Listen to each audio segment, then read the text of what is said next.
La palabra de Dios dice, entonces, ¿qué? ¿Vamos a pecar porque no estamos ya bajo la ley, sino bajo la gracia?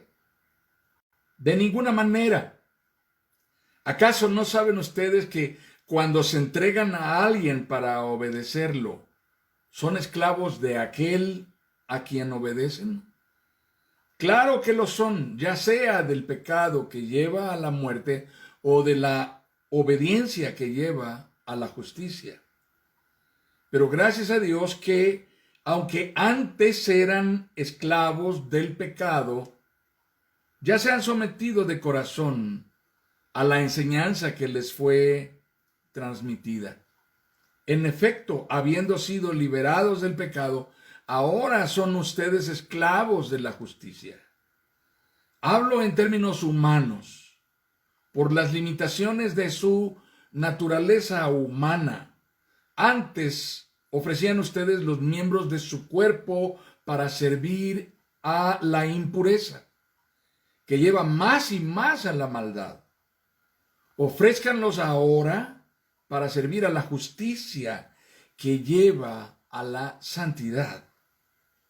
Cuando ustedes eran esclavos del pecado, estaban libres del dominio de la justicia. ¿Qué fruto cosechaban entonces? Cosas que ahora los avergüenzan y que conducen a la muerte. Pero ahora que han sido liberados del pecado y se han puesto al servicio de Dios, cosechan la santidad que conduce a la vida eterna. Porque la paga del pecado es muerte, mientras que la dádiva de Dios es vida eterna en Cristo Jesús, nuestro Señor. Leí Romanos 6, 15 al 23. El miércoles pasado dejé un poco de tarea para los hermanos que habitualmente nos reunimos en el grupo. Reanudamos estudios apenas el miércoles pasado, iniciando este tema, llamados a ser santos.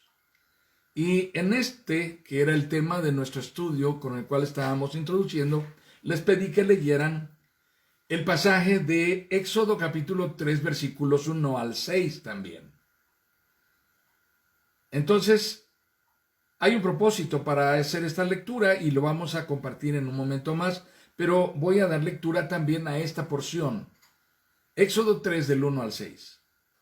Un día en que Moisés estaba cuidando el rebaño de Jetro, su suegro, que era sacerdote de Madián, llevó las ovejas hasta el otro extremo del desierto y llegó a Horeb, la montaña de Dios. Estando allí, el ángel del Señor se le apareció entre las llamas de una zarza ardiente. Moisés notó que la zarza estaba envuelta en llamas, pero no se consumía. Así que pensó, ¡qué increíble! Voy a ver por qué no se consume la zarza. Cuando el Señor vio que Moisés se acercaba a mirar, lo llamó desde la zarza. Moisés, Moisés, aquí me tienes, respondió. No te acerques más, le dijo Dios. Quítate las sandalias, porque estás pisando tierra santa. Yo soy el Dios de tu padre. Soy el Dios de Abraham, de Isaac y de Jacob. Al oír esto, Moisés se cubrió el rostro, pues tuvo miedo de mirar a Dios. Leí Éxodo capítulo 3, versículos 1 al 6. Lo escuchamos en la Nueva Versión Internacional. Pues bien, si hemos leído la Biblia en alguna oportunidad anterior, seguramente esta porción de la Biblia no es algo extraño para nosotros. Estamos familiarizados con esta porción de la historia del Éxodo en la narración de este encuentro de Moisés con el Dios único, vivo y verdadero de toda revelación en las Escrituras. El Dios de la Biblia, el Dios majestuoso, de pronto se presenta ante un hombre común, a quien Él ha elegido para darse a conocer.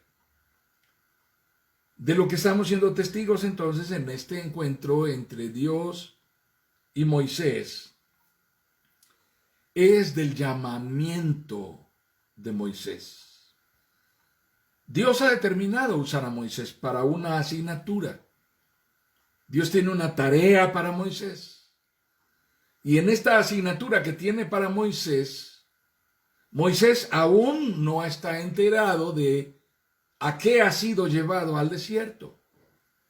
Y ahora Moisés, después de mucho tiempo de estar en el desierto, habituado a las tareas y a las asignaturas normales que se cumplen en el desierto, como parte de un clan, de una familia que habita en el desierto de una manera nómada y se está moviendo de una región a otra dependiendo de los pastizales y de la supervivencia del ganado que cuidan.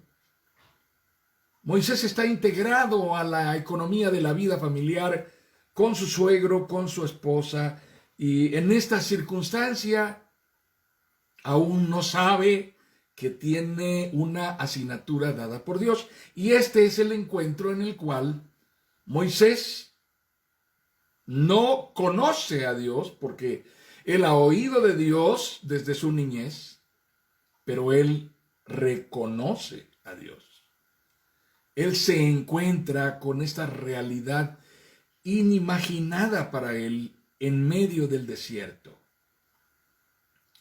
Ahora, hay cosas que tenemos que concluir en este punto relacionadas con el encuentro de Dios con este hombre.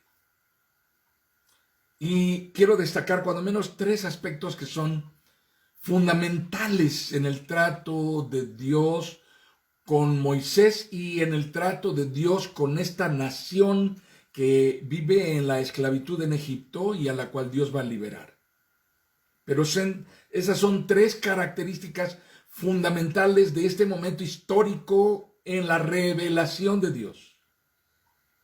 El primero de estos aspectos que son sobresalientes en esta etapa de la historia de Israel es que el Dios revelado no es como las deidades egipcias, no es como las deidades cananeas, no es como las deidades fenicias, no es como las deidades mesopotámicas. El Dios revelado a Moisés es un Dios único.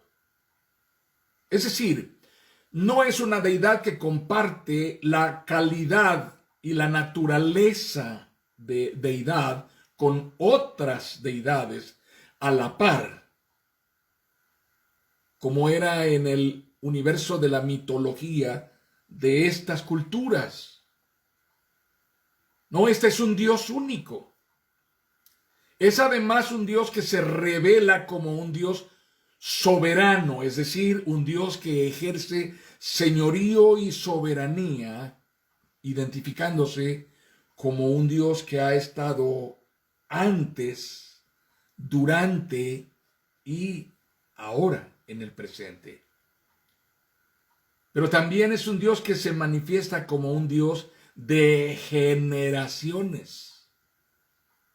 Entonces es un Dios atemporal, es un Dios para el cual las edades humanas no son un problema. Es un Dios que sobrevive a las generaciones de los hombres que ya se han ido. Yo soy el Dios de tu padre, soy el Dios de Abraham, el Dios de Isaac, el Dios de Jacob. Y en la remota historia que Moisés conocía, Jacob fue el último de los patriarcas que vino hasta Egipto a conocer a Faraón, cuando los hijos de Israel vinieron como colonia a posar. Así que en esta historia en donde Moisés experimenta este encuentro con Dios, no se encuentra con una deidad común como las deidades de las que había oído durante toda su vida. Este es un Dios vivo, único, verdadero. Hay un segundo aspecto. Ese es el primer aspecto. El aspecto que habla de un Dios único, soberano, atemporal, por generaciones. El segundo aspecto es que este es un Dios cercano y personal. No es un Dios etéreo. No es un Dios ausente. No es un Dios disperso en el universo como una energía o como una fuerza creadora o no. Este es un Dios real, cercano y personal.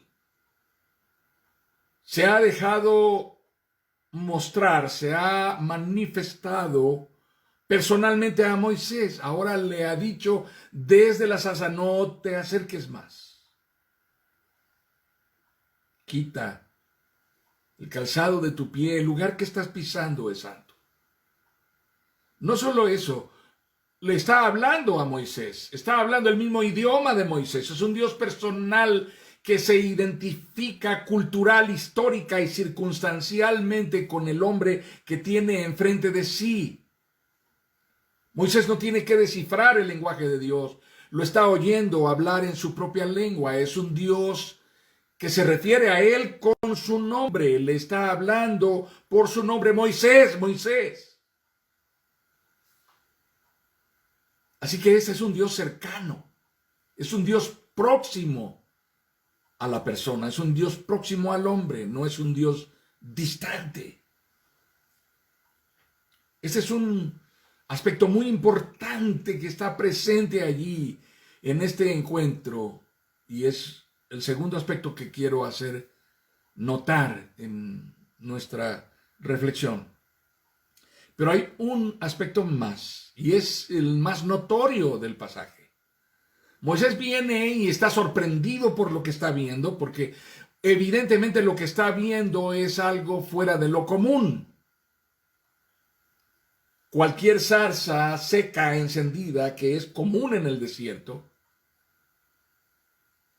las zarzas se encienden en el desierto, son arrastradas por el viento, son bolas de fuego que en algunas regiones les dan nombres, en algunas regiones en nuestro país las conocen como brujas.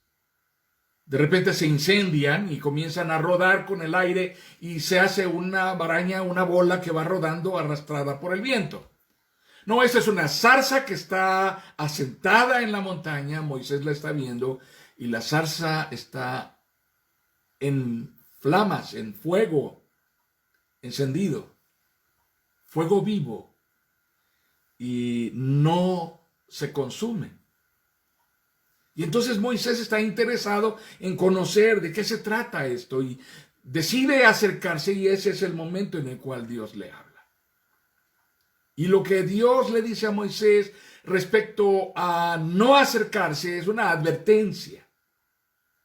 Y esta advertencia es este aspecto significativo que tenemos que destacar. Nuestro estudio se llama Llamados a ser santos, y estamos hablando de la santidad de Dios, y estamos hablando de que este Dios santo trata con nosotros que no somos santos. Y entonces este Dios le dice a Moisés: quita el calzado de tu pie, porque el lugar que pisas es santo. Cuidado, no te acerques demasiado. Así que este tercer aspecto que quiero hacer notar es la santidad. Y la voy a calificar de esta manera, hermanos, por favor ténganlo en cuenta: la terrible, aplastante, demoledora y sorprendente santidad de Dios. De tal manera que Dios mismo le dice a Moisés que no se acerque. Bien, pues entendiendo estos tres aspectos, repaso rápidamente. El primero de los aspectos es que este Dios que Moisés conoce en la zarza es el Dios único, no un Dios más en el universo de las deidades mitológicas de las culturas circundantes, sino es un Dios único, excelso, soberano y atemporal, el Dios de generaciones que ha permanecido allí y nunca dejará de serlo ni se irá. El segundo aspecto es que aun siendo este Dios como es un Dios cercano y es un Dios personal, al cual Moisés oye hablar en su propia lengua y hablándole por su nombre.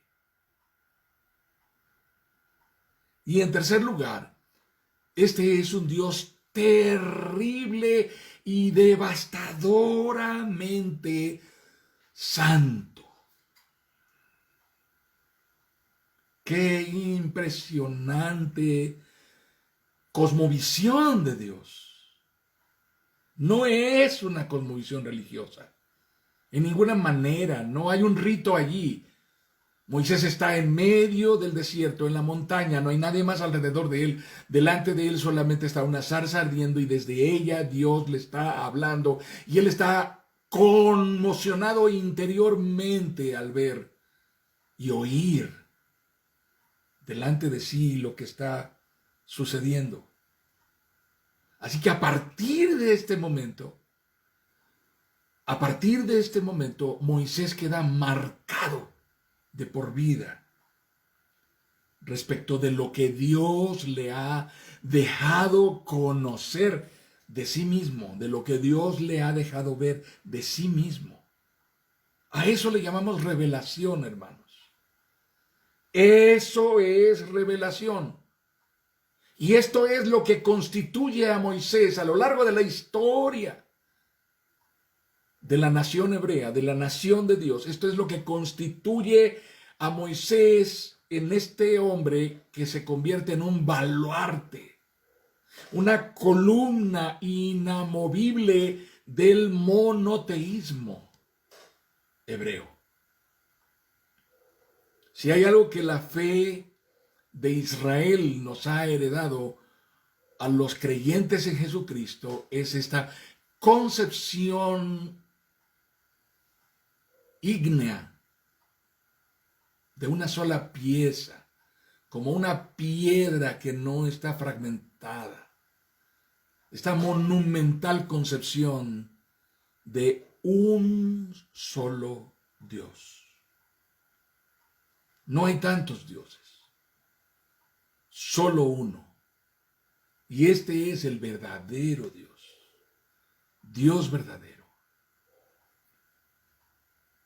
Ahora, también desde la definición de Dios que hay, no solamente en este momento, en el encuentro que Dios tiene con Moisés en la zarza ardiendo, en Éxodo capítulo 3, sino a lo largo de todo el Pentateuco. Lo vamos a encontrar reiterativamente al leer el Pentateuco, los primeros 5 libros de la Biblia.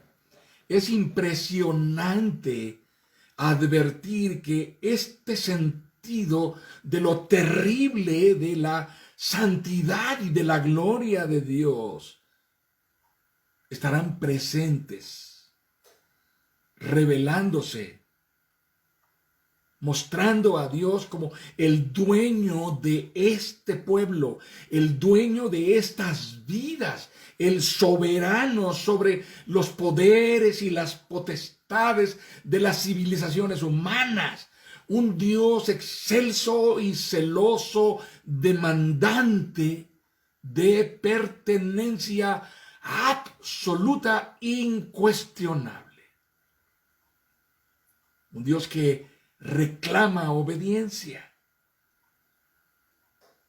y fidelidad. Y cuando eso no sucede, hay un juicio terrible de Dios. Si hay algo que cuando leemos el Éxodo nos sorprende, es estos actos en los cuales Dios juzga aún a la propia nación. nos confunde ver que Dios pueda actuar de una manera tan implacable, tan terrible, tan devastadora. ¿No es acaso lo que nos tiene atemorizados y aterrorizados de lo que estamos viendo y viviendo a nuestro alrededor? Seguramente muchos que ustedes y yo hemos oído se han precipitado a decir, no llamen juicio a esto, no, por favor, no actúen de esa manera, porque eso es demasiado agresivo, no le atribuyan a Dios lo que... ¿Quién de nosotros puede desligar a Dios de lo que está pasando, hermanos? ¿Quién de nosotros tiene la autoridad, la potestad para decir que Dios no tiene control sobre lo que está pasando? ¿Con qué cara podríamos, tomando la Biblia en la mano, decir y declarar que Dios es ajeno a lo que está pasando? ¿De qué Dios estamos hablando?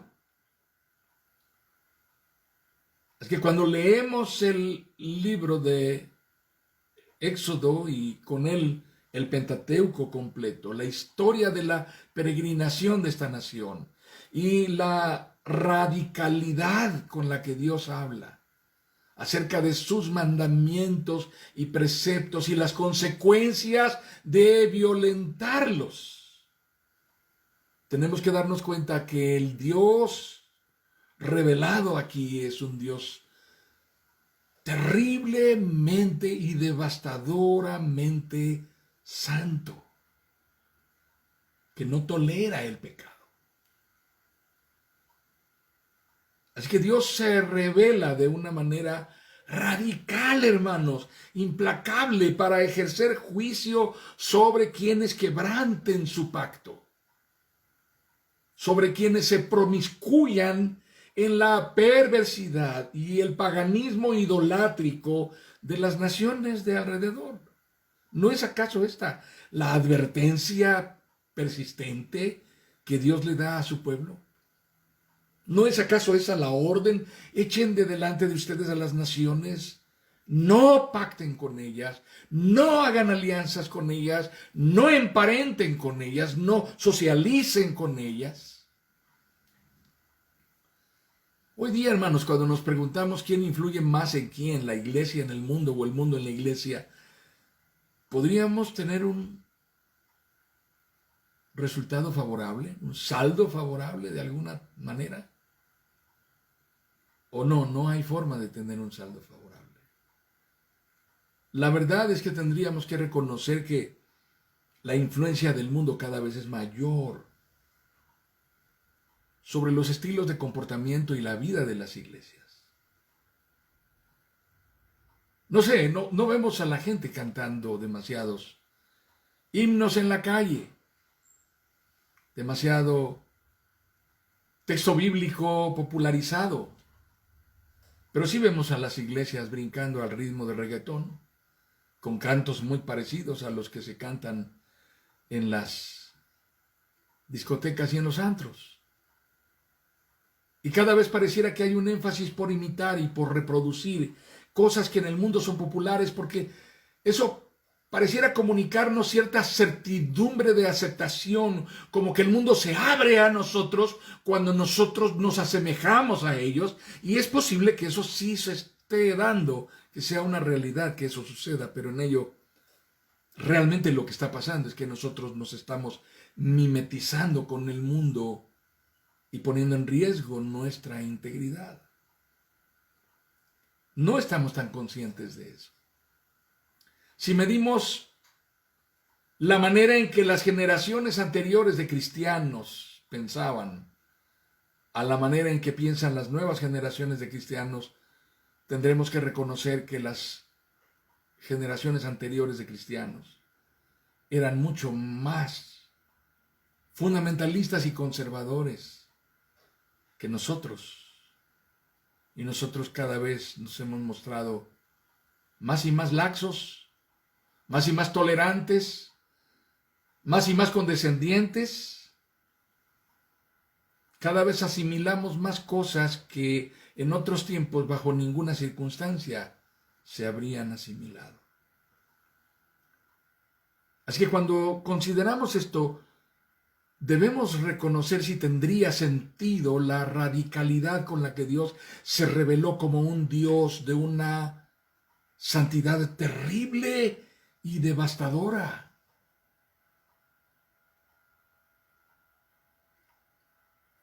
Que no toleraba el pecado, la desobediencia. Así que estamos confrontados por esta santidad de Dios. El principal énfasis de la revelación de Dios a Moisés en esa montaña, de frente a esa zarza ardiendo, está en esta forma de gloria que hace que Dios sea inaccesible para el hombre mortal.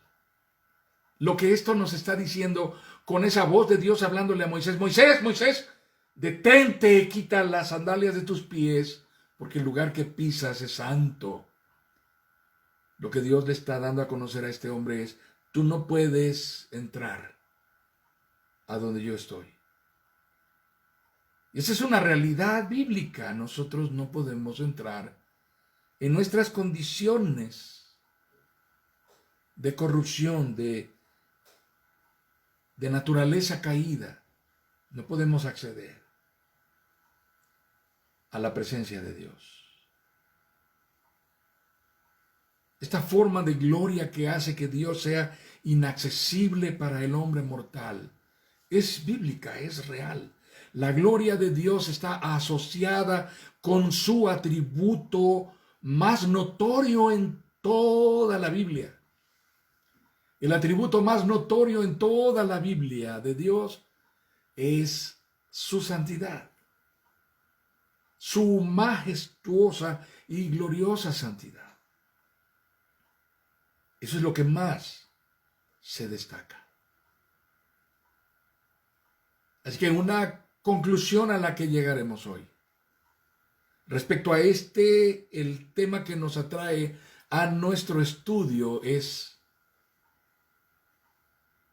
¿llamados a ser santos? Bueno, concluyamos que no hay ninguna posibilidad, ninguna posibilidad de discernir el verdadero significado de la santidad si no creemos y reconocemos que Dios es absolutamente santo. Es decir, no tenemos posibilidad alguna de concebir y discernir lo que significa santidad si no tenemos una idea de la santidad de Dios, de quién es el Dios santo que se revela en la palabra. Así que estamos aquí ante este escenario impactante, aplastante de la santidad de Dios. Y tiene sentido. El apóstol Pablo dice en Romanos capítulo 6, versículo 23, porque la paga del pecado es muerte, mientras que la dádiva de Dios es vida eterna en Cristo Jesús, nuestro Señor. Así que al llegar a este punto en nuestro estudio esta noche, al llegar a esta primera conclusión, como nuestra primera parada en este trayecto, nuestro pensamiento está focalizado en definir que el Dios con el cual estamos tratando no es igual que yo. Es totalmente fuera de todo lo que mi mente, mi capacidad intelectual, aún mi fe pueda llegar a comprender tan completa y plenamente. No hay ninguna posibilidad de discernir el verdadero significado de la santidad de Dios si no creemos y reconocemos que Dios es absoluta, incuestionable, invariablemente santo. Y eso es algo que está totalmente fuera de nuestro alcance. Así que hagamos un repaso rápidamente. Hay tres grandes conceptos que hemos manejado en esta noche. El primero de ellos, en el encuentro de Éxodo capítulo 3, los versículos 1 al 6, en donde Dios se revela a Moisés en esta zarza ardiendo. Lo destacable es esta manera en que Dios se revela como un Dios único, soberano y atemporal. Dios es único, no hay otro más. Es soberano. Toda potestad le pertenece y es atemporal, ha sido Dios por generaciones. En segundo lugar, el Dios revelado a Moisés es un Dios cercano y personal que le habla por su nombre. Lo conoce, sabe quién es Él. Se da a conocer personalmente. Y en tercer lugar, este Dios que se revela a Moisés en la zarza es un Dios terrible y devastadoramente santo. Y esto va a ser lo que define la cosmovisión aplastante del Pentateuco respecto de la santidad de Dios. ¿Saben cuál era uno de los temores generalizados en la vida de este pueblo, el pueblo de Israel? Uno de los temores generalizados era que alguien que viera a Dios moriría. Nadie podía ver a Dios y vivir para contarlo.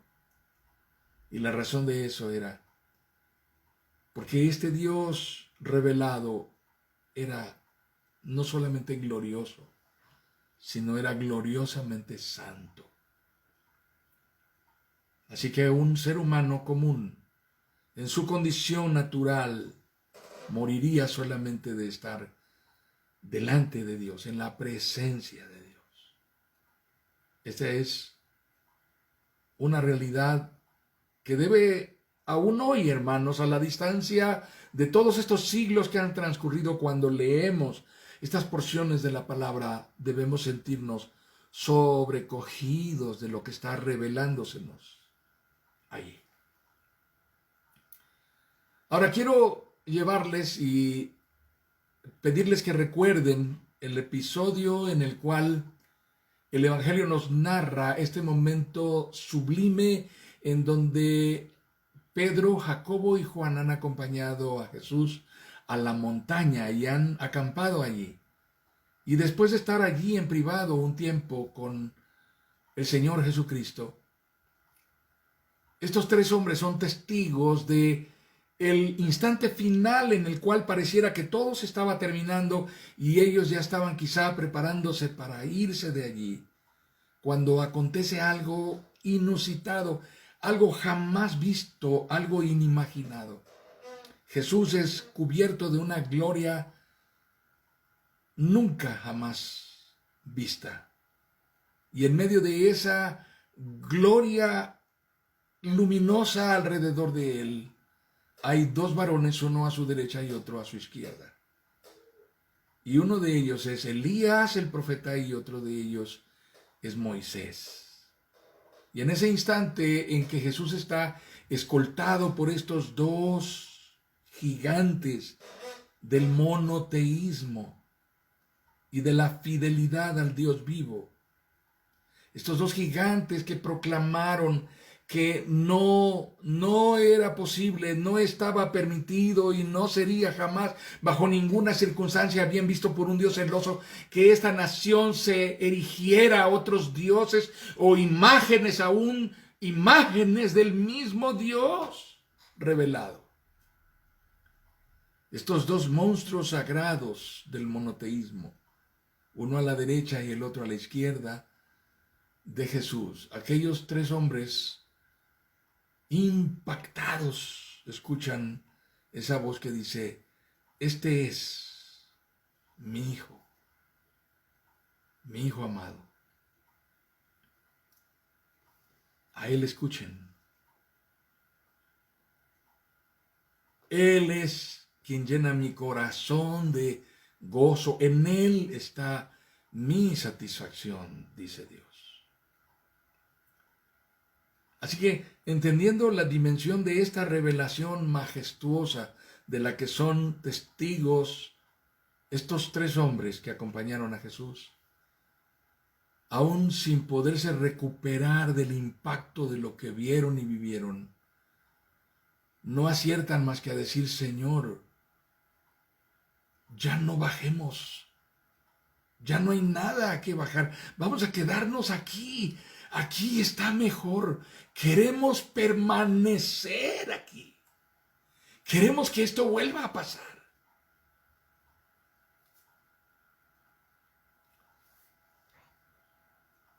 Si cada vez que nosotros oramos recibiéramos una descarga eléctrica de Dios, llegaríamos a tal grado de adicción de esta experiencia que moriríamos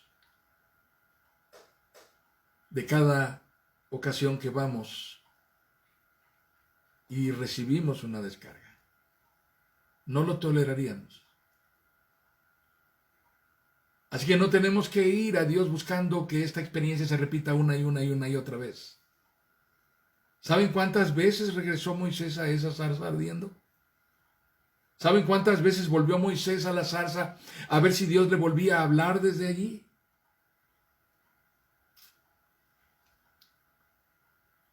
No hubo más que una zarza. No hubo más que una sola ocasión en la cual el mar se abrió para que el pueblo de Dios pasara. Así que cada una de estas ocasiones en las cuales Dios se ha manifestado tiene un impacto que trasciende por generaciones, y nosotros debemos recibir esta revelación que viene en la palabra para nosotros formar nuestra propia cosmovisión bíblica de la santidad de Dios, de la majestad de Dios, de la gloriosa santidad, de la majestuosa santidad de Dios.